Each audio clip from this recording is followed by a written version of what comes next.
हरे कृष्णा। धृतराष्ट्र बोले, विदुर, यदि तुम्हारी वाणी से कुछ और कहना शेष रह गया हो तो मुझे सुनने की बड़ी इच्छा है, क्योंकि तुम्हारे कहने का ढंग बिल्कुल विलक्षण है। विदुर ने कहा, भरतवंशी धृतराष्ट्र, कुमार सनत सुजात नाम से विख्यात जो ब्रह्मा जी के परम प्राचीन सनातन ऋषि हैं, उन्होंने एक बार कहा था, मृत्यु है ही नहीं। महाराज, वे समस्त बुद्धिमानों में श्रेष्ठ हैं। वे ही आपके हृदय में स्थित व्यक्त और अव्यक्त सभी प्रकार के प्रश्नों का उत्तर देंगे। धृतराष्ट्र ने कहा, विदुर, क्या तुम उस तत्व को नहीं जानते जिसे अब पुनः सनातन ऋषि मुझे बतावेंगे? यदि तुम्हारी बुद्धि कुछ भी काम देती हो तो तुम ही मुझे उपदेश करो। यह सुनकर विदुर बोले, राजन, मेरा जन्म शूद्रा स्त्री के गर्भ से हुआ है, अतः मेरा अधिकार ना होने से इसके अतिरिक्त और कोई उपदेश देने का साहस मैं नहीं कर सकता।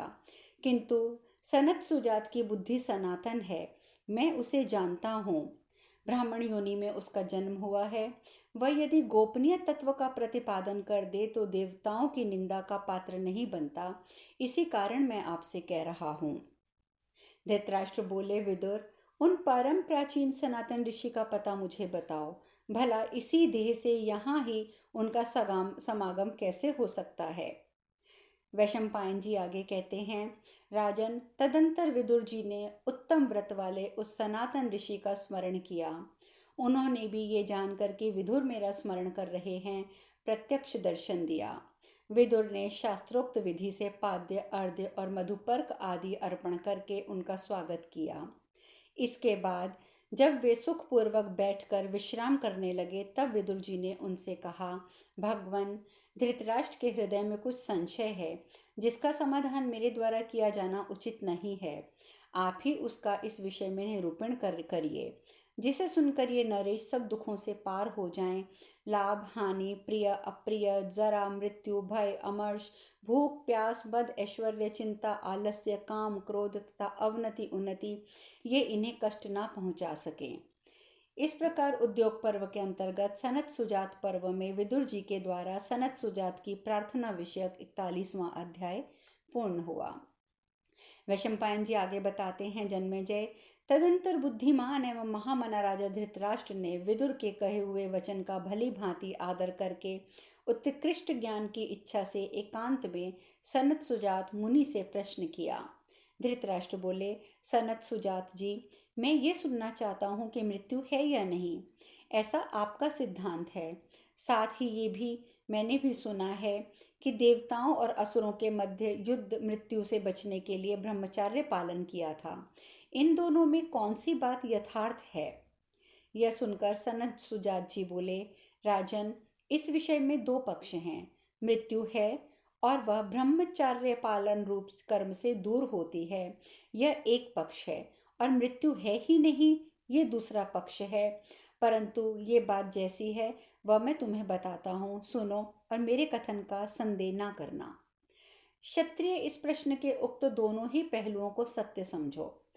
कुछ विद्वानों ने मोहवश इस मृत्यु की सत्ता को स्वीकार किया है, किंतु मेरा तो कहना है कि प्रमाद ही मृत्यु है और अप्रमाद ही अमृत है। प्रमाद के कारण ही असुरगण आसुरी संपत्ति वाले मृत्यु से पराजित हुए और अप्रमाद से ही देवगण ब्रह्मस्वरूप हुए। यह निश्चय है कि मृत्यु व्याघ्र के समान प्राणियों का भक्षण नहीं करती, क्योंकि उसका कोई भय रूप देखने में नहीं आता। कुछ लोग इस प्रमाद से भिन्न यम को मृत्यु कहते हैं और हृदय से दृढ़ता पूर्वक पालन किए हुए ब्रह्मचार्य को ही अमृत मानते हैं। यमदेव पितृलोक में राज्य शासन करते हैं। वे पुण्यात्माओं के लिए मंगलमय और पापियों के लिए अमंगलमय हैं। इन यम की आज्ञा से ही क्रोध, प्रमाद, लोभ रूपी मृत्यु मनुष्यों के विनाश में प्रवृत्त होती है। अहंकार के वशीभूत होकर विपरीत मार्ग पर चलता हुआ कोई भी मनुष्य परमात्मा का साक्षात्कार नहीं कर सकता।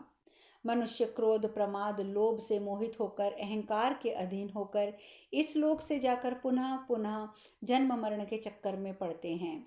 मरने के बाद उनके मन, इंद्रिय और प्राण भी साथ ही जाते हैं। शरीर से प्राण रूपी इंद्रियों का वियोग होने के कारण मृत्यु मरण संज्ञा को प्राप्त होती है। प्रारब्ध कर्म का उदय होने पर कर्म के फल में आसक्ति रखने वाले लोग देह त्याग के पश्चात परलोक का अनुगमन करते हैं, इसलिए वे मृत्यु को पार नहीं कर पाते। देहाभिमानी जीव परमात्मा साक्षात्कार के उपाय को ना जानने के विषय में उपभोग के कारण सब और नाना प्रकार की योनियों में भटकता रहता है।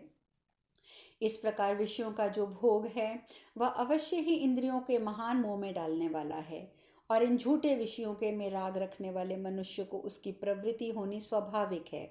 मिथ्या भोगों में आसक्ति होने से जिसके कारण अंतःकरण की ज्ञान शक्ति नष्ट हो गई है, वह सब और विषयों का ही चिंतन करता हुआ मन ही मन उनका आस्वादन करता है। पहले तो विषयों का चिंतन ही लोगों को मारे डालता है, उसके बाद वह काम और क्रोध को लेकर पुनः जल्दी ही प्रहार करता है। इस प्रकार ये विषय चिंतन, काम और क्रोध ही विवेकहीन पुरुषों को मृत्यु के निकट पहुंचाते हैं, परंतु जो स्थिर बुद्धि वाले पुरुष हैं वे धैर्य से मृत्यु को पार कर जाते हैं। अतः जो मृत्यु को जीतने की इच्छा रखता है उसे चाहिए कि परमात्मा का ध्यान करके विषयों को तुच्छ मानकर उन्हें कुछ भी न गिनते हुए उनकी कामनाओं को उत्पन्न होते ही नष्ट कर डाले। इस प्रकार जो विद्वान विषयों की इच्छा को मिटा देता है उसको साधारण प्राणियों की मृत्यु की भांति मृत्यु नहीं मारती, अर्थात वह जन्म मरण से मुक्त हो जाता है। कामनाओं के पीछे चलने वाला मनुष्य कामनाओं के साथ ही नष्ट हो जाता है, परंतु ज्ञानी पुरुष कामनाओं का त्याग कर देने पर जो कुछ भी जन्म मरण का दुख रूप है वह उस सब को नष्ट कर देता है। काम की समस्त प्राणियों के लिए मोह होने के कारण तमोमय और अज्ञान रूप है तथा नरक के समान दुखदायी देखा जाता है। जैसे मद्यपान से मोहित हुए पुरुष चलते चलते गड्ढे की ओर दौड़ पड़ते हैं, वैसे ही कामी पुरुष भोगों में सुख भोग कर उनकी ओर दौड़ते हैं। जिनसे चित्त की वृत्तियां विषय भोगों से मोहित नहीं होती हैं, उस ज्ञानी पुरुष का इस लोक में तिनकों के बनाए हुए व्याघ्र के समान मृत्यु क्या बिगाड़ सकती है। इसलिए राजन, विषय भोगों के मूल कारण स्वरूप अज्ञान को नष्ट करने की इच्छा से दूसरे किसी भी सांसारिक पदार्थ को कुछ भी न गिनकर उसके चिंतन का त्याग कर देना चाहिए। ये जो तुम्हारे शरीर के भीतर अंतरात्मा है, मोह के वशीभूत होकर यही क्रोध, लोभ और मृत्यु रूप को जाता है। इस प्रकार मोह से होने वाली मृत्यु को जानकर जो ज्ञान निष्ठ हो जाता है वह इस लोक में मृत्यु से नहीं डरता। उसके समीप आकर मृत्यु उसी प्रकार नष्ट हो जाती है जैसे मृत्यु के अधिकार में आया हुआ मरण धर्मा मनुष्य। यह सुनकर धृतराष्ट्र ने बोला, विद्विजातियों के लिए यज्ञों द्वारा जिन पवित्रतम, सनातन एवं श्रेष्ठ लोगों की प्राप्ति बताई गई है, यहाँ वेद उन्हीं को परम पुरुषार्थ कहते हैं। इस बात को जानने वाला विद्वान उत्तम कर्मों का आश्रय क्यों ना ले। यह सुनकर सनत सुजात जी ने कहा, राजन, अज्ञानी पुरुष इस भिन्न भिन्न प्रकार के लोकों में गमन करता है तथा वेद कर्म के बहुत से प्रयोजन भी बताता है, परंतु जो निष्काम पुरुष है वह ज्ञान मार्ग के द्वारा अन्य सभी मार्गों को बाध करके परमात्मा स्वरूप होता हुआ परमात्मा को प्राप्त होता है। धृतराष्ट्र ने पूछा, विद्वान, यदि वह परमात्मा ही क्रमशः इस संपूर्ण जगत के रूप में प्रकट होता है तो उस अजन्मा और पुरातन पुरुष पर कौन शासन करता है, अथवा उसे इस रूप में आने की क्या आवश्यकता है और उसे क्या सुख मिलता है, मुझे ये भी बताइए। सनत सुजात ने कहा, तुम्हारे इस प्रश्न के अनुसार जीव और ब्रह्म के विशेष भेद प्राप्त होता है, जिसे स्वीकार कर लेने पर वेद विरोध रूप महान दोष की प्राप्ति होती है।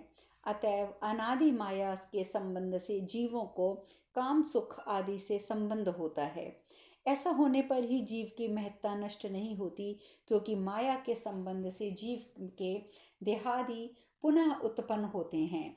जो नित्य स्वरूप भगवान हैं वे ही परम ब्रह्म माया के सहयोग से इस विश्व ब्रह्मांड की सृष्टि करते हैं। वह माया उन्हीं परम ब्रह्मा की शक्ति है। महात्मा पुरुष इसे मानते हैं। इस प्रकार के अर्थ के प्रतिपादन में वेद भी प्रमाण हैं। धृतराष्ट्र ने पूछा, इस जगत में कुछ ऐसे लोग हैं जो धर्म का आचरण नहीं करते हैं और कुछ लोग उसका आचरण करते हैं, अतः धर्म पाप के द्वारा नष्ट होता है या धर्म ही पाप को नष्ट कर देता है। सनत सुजात ने कहा, राजन, धर्म और पाप दोनों के पृथक पृथक फल हैं और उन दोनों का ही उपभोग करना पड़ता है। किंतु परमात्मा में स्थित होने पर विद्वान पुरुष उस परमात्मा के ज्ञान के द्वारा अपने पूर्वकृत पाप और पुण्य दोनों का नाश कर देता है। यह बात सदा प्रसिद्ध है। यदि ऐसी स्थिति नहीं हुई तो देह अभिमानी मनुष्य कभी पुण्य फल को प्राप्त नहीं करता है, क्रमशः प्राप्त हुए पूर्वोचित पाप के फल का अनुभव करता है। इस प्रकार पुण्य और पाप के जो स्वर्ग नरक दो अस्थिर फल हैं, उनका भोग करके वह इस जगत में जन्म ले पुनः तदनुसार कर्मों में लग जाता है। किंतु कर्मों के तत्व को जानने वाला पुरुष निष्काम धर्म रूप कर्म के द्वारा अपने पूर्व पाप का यहाँ भी नाश कर देता है। इस प्रकार धर्म ही अत्यंत बलवान है, इसलिए निष्काम भाव से धर्माचरण करने वाले को समय अनुसार अवश्य सिद्धि प्राप्त होती है। धृतराष्ट्र ने पूछा, विद्वान, पुण्य कर्म करने वाले द्विजातियों को अपने अपने धर्म के फल स्वरूप जिन सनातन लोगों की प्राप्ति बताई गई है, उनका क्रम बतलाइए तथा उनसे जो भिन्न अन्य लोक हैं, उनका भी निरूपण कीजिए। अब मैं सकाम कर्म की बात नहीं जानना चाहता।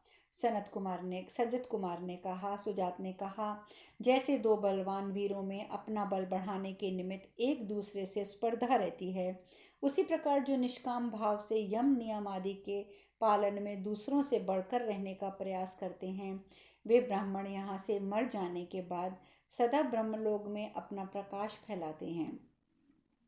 जिनकी धर्म में पालना में स्पर्धा है, उसके लिए वह ज्ञान का साधन है, किंतु वे ब्राह्मण यदि सकाम भाव से उसका अनुष्ठान करें तो मृत्यु के पश्चात यहाँ से देवताओं के दिव्य स्थान स्वर्ग में जाते हैं। ब्राह्मण के सम्यक आचार की वेदवेत्ता पुरुष प्रशंसा करते हैं, किंतु जो धर्म पालन में बहिर्मुख है उसे अधिक महत्व नहीं देना चाहिए। जो निष्काम भाव से पूर्वक धर्म का पालन करने से अंतर्मुख हो गया है, ऐसे पुरुष को ही श्रेष्ठ समझना चाहिए। जैसे वर्षा ऋतु में तृण घास आदि के बहुतायत होती है, उसी प्रकार यहाँ ब्राह्मण के योग्य अन्न पान आदि अधिकता मालूम पड़े, उसी देश में रहकर वह जीवन निर्वाह करे, भूख प्यास से अपने कष्ट को कष्ट ना पहुँचावे। किंतु जहाँ अपना महात्म्य प्रकाशित न करने पर भय और अमंगल प्राप्त हो, वहाँ रहकर भी जो विशेषता प्राप्त नहीं करता, वही श्रेष्ठ पुरुष है, दूसरा कोई नहीं। जो किसी को आत्म प्रशंसा करते देखकर जलता नहीं और ब्राह्मणों के स्वत्व का उपभोग नहीं करता, उसके अन्न को स्वीकार करने में सत्पुरुषों की सम्मति है। जैसे कुत्ता अपना वमन किया हुआ भी खा लेता है, उसी प्रकार जो अपने ब्राह्मणत्व के प्रभाव का प्रदर्शन करके जीविका चलाते हैं, वे ब्राह्मण वमन का भोजन करने वाले हैं और इससे उनकी सदा ही अवनति होती है। जो कुटुंबी जनों के बीच में रहकर भी अपने साधन से उनको सदा गुप्त रखने का प्रयास करता है, ऐसे ब्राह्मण को भी विद्वान पुरुष ब्राह्मण नहीं मानते हैं। इस प्रकार जो भेद शून्य, चिन्ह रहित, अविचल, शुद्ध और सब प्रकार के द्वैत से रहित है, आत्मा है, उसके स्वरूप को जानने वाला ब्रह्मवेत्ता पुरुष उसका हनन कैसे करना चाहेगा। इसलिए उपर्युक्त रूप से जीवन बिताने वाले क्षत्रिय भी ब्रह्मा के स्वरूप का अनुभव करता है और ब्रह्म को प्राप्त होता है। जो उक्त प्रकार से वर्तमान आत्मा को उसके विपरीत रूप से समझता है, आत्मा का अपहरण करने वाले उस चोर ने कौन सा पाप नहीं किया। जो कर्तव्य पालन से कभी नहीं थकता, दान नहीं लेता, सत्पुरुषों में सम्मानित और उपद्रव रहित है तथा शिष्ट होने पर भी शिष्टता का विज्ञापन नहीं करता, वही ब्राह्मण ब्रह्मवेत्ता और विद्वान है। जो दूसरों से सम्मान पाकर भी अभिमान न करे, सम्मानीय पुरुष को देखकर जले नहीं तथा प्रयत्न न करने पर भी विद्वान लोग जिसे आदर दें, वही वास्तव में सम्मानित है। जगत में जब विद्वान पुरुष आदर दें, तब सम्मानित व्यक्ति को ऐसा करना चाहिए कि आँखों को खोलने मिचने के समान अच्छे लोगों की ये स्वाभाविक वृत्ति है, इसलिए जो आदर देते हैं। किंतु इस संसार में अधर्म में निपुण, छल कपट में चतुर, माननीय पुरुषों का अपमान करने वाले मूढ़ मनुष्य हैं। वे आदरणीय व्यक्तियों का भी आदर नहीं करते हैं। राजन, लोक में ऐश्वर्य रूपा लक्ष्मी सुख का घर मानी गई है, पर जब वह कल्याण मार्ग में लुटेरों की भांति विघ्न डालने वाली है, किंतु ब्रह्म ज्ञानमयी लक्ष्मी प्रज्ञाहीन मनुष्य के लिए भी सर्वथा दुर्लभ है। संत पुरुष यहाँ उस ब्रह्म ज्ञानमयी लक्ष्मी की प्राप्ति के अनेकों द्वार बतलाते हैं, जो कि मोह को जगाने वाले नहीं हैं तथा जिनका कठिनता से धारण किया जाता है। उनके नाम हैं सत्य, सरलता, लज्जा, दम, शौच और विद्या। इस प्रकार श्री महाभारत उद्योग पर्व के अंतर्गत सनत सुजात पर्व में 42वां अध्याय पूर्ण हुआ। धृतराष्ट्र ने आगे पूछा, विद्वन, यह मौन किसका नाम है? वाणी का संयम या परमात्मा का स्वरूप, इन दोनों में से कौन मौन है? यहाँ मौन का भाव वर्णन कीजिए। क्या विद्वान पुरुष मौन के द्वारा मौन रूप को परमात्मा को प्राप्त होता है? मुने, संसार के लोग मौन का आचरण किस प्रकार करते हैं?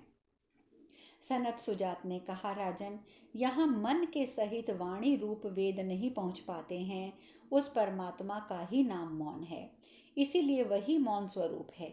वैदिक और लौकिक शब्दों का जहाँ से प्रादुर्भाव हुआ है, वे परमात्मा परमेश्वर तमन्यतापूर्वक ध्यान करने से प्रकाश में आ जाते हैं। धृतराष्ट्र ने कहा, विद्वान, जो ऋग्वेद, यजुर्वेद, सामवेद को जानता है तथा पाप करता है, वह उस पाप में लिप्त होता है या नहीं? सनत सुजात ने कहा, राजन, मैं तुमसे असत्य नहीं कहता। ऋग्वेद, सामवेद, यजुर्वेद कोई भी पाप करने वाले अज्ञानी की उसके पाप कर्म से रक्षा नहीं करते हैं। जो कपट पूर्वक धर्म का आचरण करता है, उस मिथ्याचारी का वेद पापों से उद्धार नहीं करते। जैसे पंख निकल आने पर पक्षी अपना घोंसला छोड़ देते हैं, उसी प्रकार अंतकाल में वेद भी उसका परित्याग कर देते हैं। धृतराष्ट्र ने आगे पूछा, विद्वन, यदि धर्म के बिना वेद रक्षा करने में समर्थ नहीं है, तो वेदवत्ता ब्राह्मणों के पवित्र होने का प्रलाप चिरकाल से क्यों चला आ रहा है? सनत सुजात ने कहा, महानुभाव, परम ब्रह्म परमात्मा के ही नाम आदि विशेष रूपों में इस जगत की प्रतीति होती है। यह बात वेद अच्छी तरह निर्देश करके कहते हैं, किंतु वास्तव में उसका स्वरूप इस विश्व से विलक्षण बताया गया है। अब शेष कथा कल। हरे कृष्णा, हरे कृष्णा, हरे कृष्णा।